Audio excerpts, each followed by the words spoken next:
Hey guys, how y'all doing? Thought I'd come on here with a little update, little life update. I know I have not gotten around to doing the subjects that I said I was gonna do. The phone anxiety, borderline personality disorder, being a parent, that's been diagnosed with that, and PTSD, just a few of the things. They're still there. I still plan to get to them, but I don't know. I have a lot of creativity going on, so other stuff goes by the wayside, I guess. And some of that creativity is also going to be incorporating mental health. I mean, that's what my stuff is all about, but the mental health aspects of things. I'm working on a web comic. The working title, I think I'm going with The Awkward Adventures of a Moonlit Canary. And then I'm taking courses on how to animate, because I want to do like little short cartoons, and I'm thinking of calling that one I Left the House Today. Anybody that's dealt with, I think it's called agoraphobia.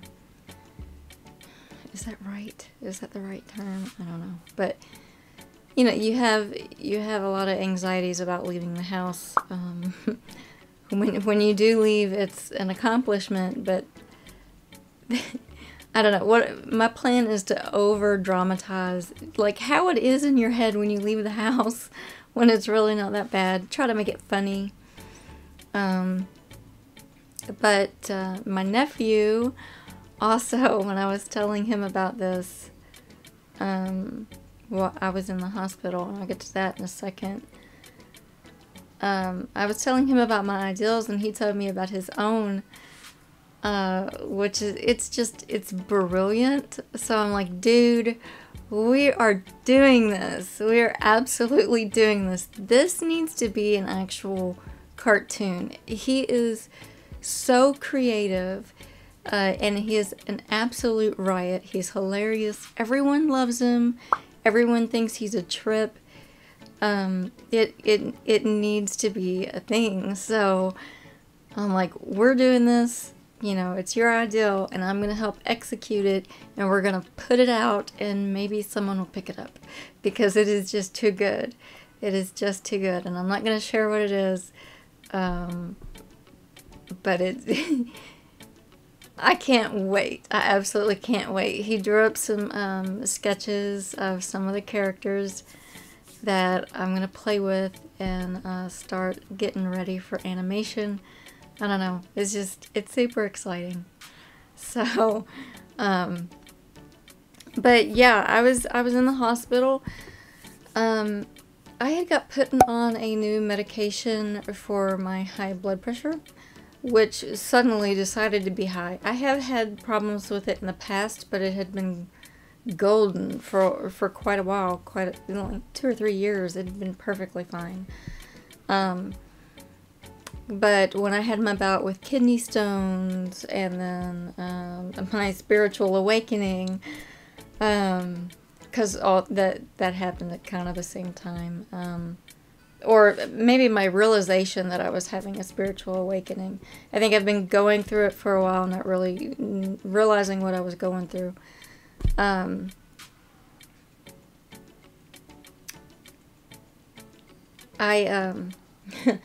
So, I don't know, my brain, it checked out for a minute.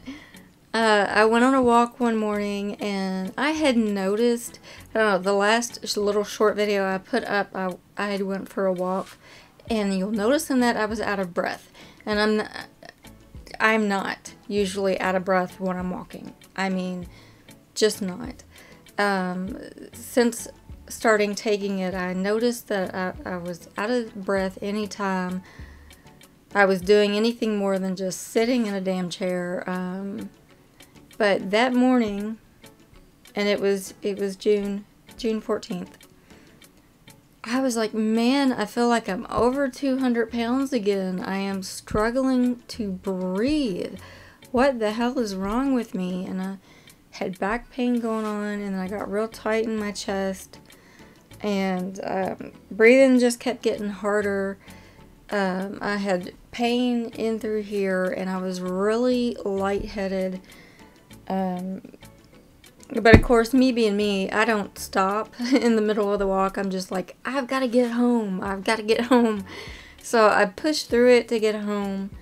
Luckily, I don't walk too very far from the house because of another medical condition I've got going on, which I'll get to that in a second too. So I don't know. I walked about 1.5 miles that morning. But when I got home, I nearly passed out a couple times. You know, I was talking to my son, and he was really concerned, and he's usually very chill about things. He's like, oh, y'all are over dramatic. Because my family, I love you guys, but we are quite dramatic about things. I try to separate myself from that, but it's hard. But of course, at that moment, I was like, this new medication is not for me. I was blaming it all on that. But he was really concerned with what he was seeing and what I was telling him. He Googled it. I had sat down, and I was feeling better at that point. But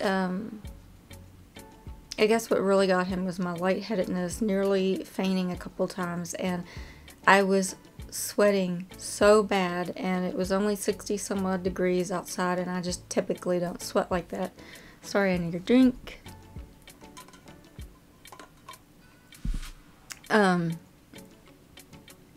He Googled it, and he comes up, he goes, you might want to call someone because you just had all the symptoms of a heart attack. And I'm like, you think I had a heart attack? And he's like, you just had all the symptoms. So I Google it myself, and I'm looking at it, and sure as shit, everything I just went through, even the pain in the back, oh, and I also felt like I had a band around my rib cage. I was like, you have got to be, there's no way. No. I looked at my phone for a minute, and I'm like, I am not in the mood for a trip to the hospital. I'm not. I knew they would come with a little EKG reader, and I'm like, well, let's see what that says when they come. And I also decided, you know what? My dad had been having symptoms, I believe, for quite a while. He ignored all the symptoms, and at 49 years old, dead from a heart attack. And I'm not quite 49, I'm 40. But you know what? My dad was also never majorly overweight. If he ever had extra weight on him, it was 10 or 15 pounds. He was usually where he needed to be in weight. Whereas I got to 100 plus pounds overweight at one point. So I'm like, okay, well, my dad ignored all the signs, and I'm not going to make the same mistake. And the look of fear on my child's face kind of set it off.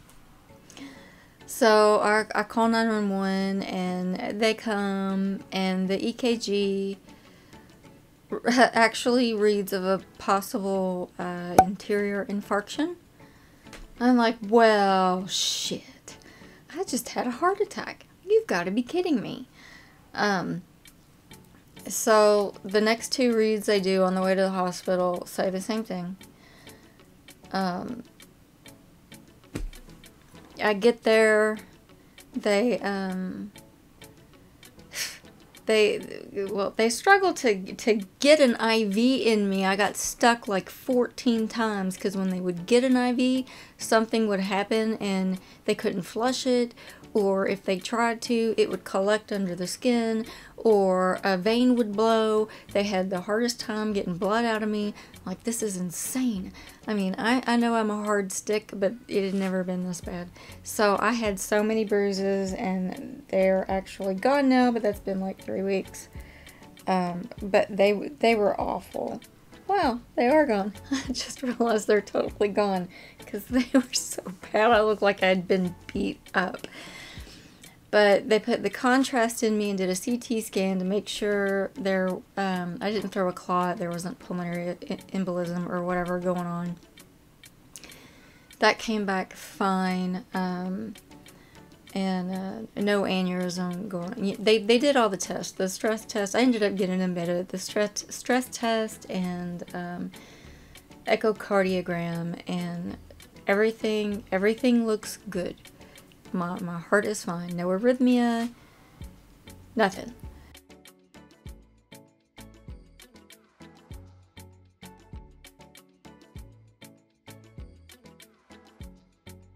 So the only thing they did notice that while I was there, my blood pressure was too low. And well, up to that day that I called 911, it was still high. I mean, the day before, my bottom number was still so high, I lost my shit. And I'm like, I can't take my blood pressure every day anymore because it's stressing me out and making it worse.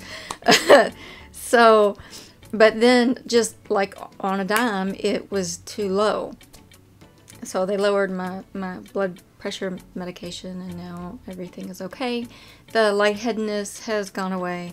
They figured while I was walking, my blood pressure plummeted. It took a nosedive, and it caused all those symptoms. So, yay! Didn't have a heart attack, and my heart looks relatively healthy. So, happy day. So at least there's that, I guess. But yeah, so that's why I was in the hospital, and my nephew came to visit me, and that's how we got to talking about everything. So yeah, lots of creative ideas. I'm also working on another one, and it's actually it's kind of weird. It's me painting my own face, but it's my little story. I guess I'm not gonna tell what it is exactly right now, because it'll kind of ruin the story, I think, if I do that. But drawing myself is weird. Not that I haven't done it before, but I'm working on loving myself. So I guess I should be able to look at myself and draw myself, yeah? But yeah, so I'm doing that, and I'm recording all of that because I would like to talk about, you know, how I set things up, how I come up with the ideals as I'm drawing it. It won't be in real time because I'm slow, so it'll be sped up a little bit. It won't be super fast like a speed painting drawing video, but it'll be sped up a little bit while I talk over and explain what's going on. Gosh, this is already a 16-minute video. Anyways, other life update. I am getting ready to go into surgery. In 2017, I had a hysterectomy because my uterus was prolapsed. And I'm going to tell you, I know it had been prolapsed since I had my son. I pushed for 3 hours to give birth to my son. They had to use the vacuum and the forceps. It's amazing that he came out at all. He should have been taken C-section. Not that C-section is a good option. And nobody wants to do that if you don't have to, but he absolutely should. But I'm a 5 foot tall woman, and he was basically a 9-pound baby. And I don't have baby making hips either. Just let me put that out there. So it was a very difficult birth, and I did end up pregnant after him, but that pregnancy didn't stick. Long story, I'm not going to go into that, but while I was pregnant, I was in excruciating pain, and it's because my uterus was prolapsed. Well, it was not, I can't speak, sorry. Sometimes I do that with my teeth in. The plate on the top, it's like having a retainer in your mouth. What was I saying? Brain fart. Right, it wasn't a couple weeks after my hysterectomy, and I knew that my bladder had prolapsed. But I wanted to ignore it. I didn't want to deal with it, so I didn't. That's me neglecting myself. So I've been living with it for about 4 years, and it's reached a point I can't take it anymore. I'm very uncomfortable. I couldn't have sex if I wanted to, because the last time I did, the last few times, and but it was excruciating. So, and I can't, I constantly have to pee, constantly. It's to where I struggle to hold it. It's like, oh my gosh, if I can't find a bathroom, I need a bush. And I'm tired of living like that. I can't do it. So I finally said, I've got to get this taken care of. So I've known for years, but it got confirmed in May, and it's taken this long to get the appointments set up and to get, surgery got delayed a little bit because I had to decide if I wanted to use my own tissues or mesh, because the doctor really thought with my age, I'm so young, I needed to use mesh because clearly I have weak tissue. And I'm like, well, yeah, but I didn't take care of myself since I was like 16, so I'm taking care of myself better now, so maybe, you know. But, you know, I had some thinking to do. But yeah, I'm not really nervous. I trust her. I like get really great vibes from her. She acts like, well, she seems like she knows her shit, and even my physical therapist today said she was so happy that I was with her because she's excellent. But the good news is my physical therapist said that my pelvic floor muscles are still, I have good control over them. It's just I can't control them long. So basically they're out of practice. And I need to strengthen them back up. She said a lot of people when they come in, they can't even you know, contract those muscles the way they're supposed to, and I can. So, yay. There's that, I guess. But she thinks things look super positive, and I will be able to get back into a really great, healthy place. And my abdominal muscles are in great condition, which surprised me. But I was like, cool, okay, I'll take it. So yeah, that's my life update. I guess I'm gonna cut this off because it's already been 22 minutes. But yeah, there is stuff coming. It's just coming slowly, and really that phone anxiety, Clara, because Clara, you're the one that requested it, my niece. I really want to do that in cartoon form. Really, really do, because that has been on my mind to do for years because I struggle with that so much. So know that one is coming, but it might be a little delayed. It's just on how quickly I learn this animation process and get it to where I want it to be. Something else I struggle with, you guys, I'm going a little longer here, but I'm a bit of a perfectionist, so I want things to be just so before I put them out there.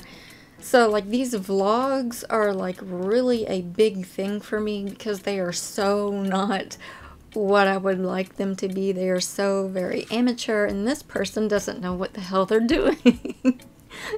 But the start of this year, I was like, I have to start somewhere. So I need to take the same approach. I will be starting to share my cartoons before I'm really ready to share them. But I think, you know, maybe it'll be good for you all to watch me grow, to see, you know, just see the progression, and maybe that'll inspire you that you don't have to be perfect to start with. Just start, and as you go, you get better. And I know this just through my art. The more you do something, the better you get, the more you figure out your style, yada yada. So, but yes, the PTSD that will be coming up, that's Roxanne. Even though I do acknowledge that I have went through that, I never really identified with it. Even though I was told that I was suffering from it, I never really, that's not something that I focused on. So I'm really gonna have to do my research on that one, and go from there. Like I said, I was told that I had the symptoms of PTSD. I don't know why I didn't identify with that, but I didn't. And that's another thing. In an upcoming video, I am going to let you all know that you need to stop identifying with your mental diagnosis, and why. But yeah. So yes, all these things are coming. I'm working. I promise you I'm working. It looks like I'm doing nothing, but I am doing a lot of work. So hoping to get some stuff out there really, really, really, really soon. I'm trying to light a fire under my ass to get shit done. And I'm sorry, I am just talking the way I talk. I'm not watching my language at all. I apologize. But yeah. Oh, I wanted to share with you all, my sissy got me this thing. It is like my favorite thing. It's a little Bob Ross. Look at that. I love it. I have it sitting over there usually, but I brought him over because I wanted to share her. I don't remember where she said she got this. But it is just the cutest thing ever. I grew up watching Bob Ross. My first experiences with ASMR, not knowing what the hell that was, but the tingles, and I would inevitably fall asleep, even though I genuinely enjoyed watching him paint happy little trees with only happy little accidents. So, I love this man. So this is the best thing ever, and I had to share it with you guys. Okay. I think I'm gonna cut this off here because it is almost 30 minutes long. But I hope all of you are doing great. And yeah, just living your best life. And hopefully I will see you on another video very, very soon. Don't forget to subscribe if you like this video or any of my others, if you're not already, and give videos a like if you like them. I mean, I like the love, man. I do. I really do. Sorry. Alright. I'll see y'all later. Check you later. Bye.